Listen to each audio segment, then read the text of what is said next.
മിനിസ് ചെയ്ത് മെയിൽ ചെയ്തായിരുന്നോ? ആ ചെയ്തു സർ. ഞാനിന്ന് ഹെഡ് ഹൗസിലേക്ക് പോയിട്ട് വരാം. ഉറപ്പായും മെയിൽ ചെയ്തിട്ടുണ്ടല്ലോ അല്ലേ? ആ ചെയ്തു. സാറെങ്ങനെ പോവും? ഞാൻ ടോമിൻ്റെ കൂടെ പോകും. താക്കോല് കിട്ടിയില്ലേ? ഇല്ല. സാർ എല്ലാം ശരിക്കും ചെക്ക് ചെയ്തതായിരുന്നോ? നോക്കിയെന്നല്ലേ പറഞ്ഞത്. വെറുതെ മൊത്തത്തിലൊന്നും ചെക്ക് ചെയ്തോ? പാന്റും ഷർട്ടും ബാഗും ഇതൊക്കെ ഞാൻ നോക്കിയത്. ഇതിൻ്റെ അതൊന്നുമില്ല. എന്നാ പിന്നെ സാർ നമുക്ക് ഒരു നേർച്ച നേർന്ന് നോക്കിയാലോ? നല്ല ആണ് സാർ, നേർച്ച നടന്നാൽ കിട്ടും. ഒന്ന് ട്രൈ ചെയ്ത് നോക്ക് സാറേ. ആണ് ഈ കണ്ട ആൾക്കാരെ പിന്നെ അവിടെ പോണത് വെറുതെ ആണോ?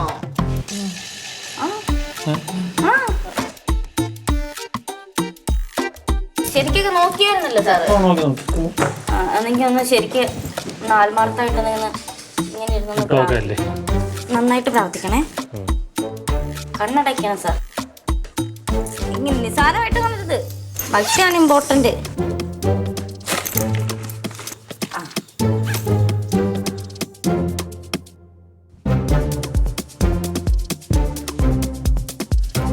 സാർ പ്രാർത്ഥിച്ചിട്ട് ഫലം ഉണ്ടായെന്ന് നമ്മൾക്ക് അറിയണ്ടേ?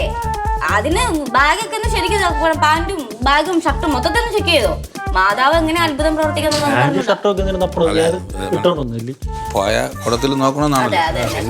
ഇതിനകത്തൊക്കെ ഞാൻ നോക്കിയത്. ഇനി നോക്കാമൊന്നുമില്ല. ഒന്നുമില്ല. ബാഗ് ഞാൻ നന്നായിട്ട് തപ്പിയാണ്. നിങ്ങളുടെ എന്തോന്ന് പറയണേ? ശരിയായിട്ട് വെക്കുന്ന സ്ഥലത്ത് അല്ലാത്ത സ്ഥലത്തൊക്കെ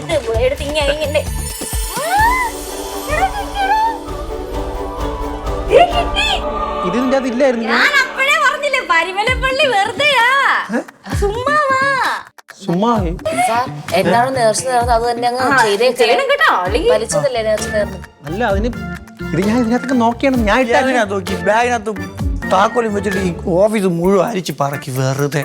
അത്ഭുതം എന്ന് വെച്ചാൽ എന്താ? അതൊരു അത്ഭുതം ആയതുകൊണ്ടല്ല അത്ഭുതം നമ്മൾ വിളിക്കുന്നത്. അല്ല, അത് നേരെ അതല്ല. എന്നാലും ഇതിനകത്ത് വരാൻ ഒരു സാധ്യത ഇല്ലെന്ന്. ഇതിനകത്ത് വെച്ചിട്ട് ഇത്രയും വേറെ സ്ഥലത്ത് തപ്പിട്ട് എന്തായാലും ചെലവുണ്ട്. കീയൊക്കെ കിട്ടിയതല്ലേ? അല്ല, എന്നാലും ഇത് എന്റെ താക്കോല് എന്നെ. അതെ, പോണ വഴിക്ക് നേർച്ചിട്ടിട്ട് പോട്ടോ. ഇവിടെ നിന്ന് പരിമല കേട്ടോ. കൊള്ളാം. അറിയാലോ എവിടെ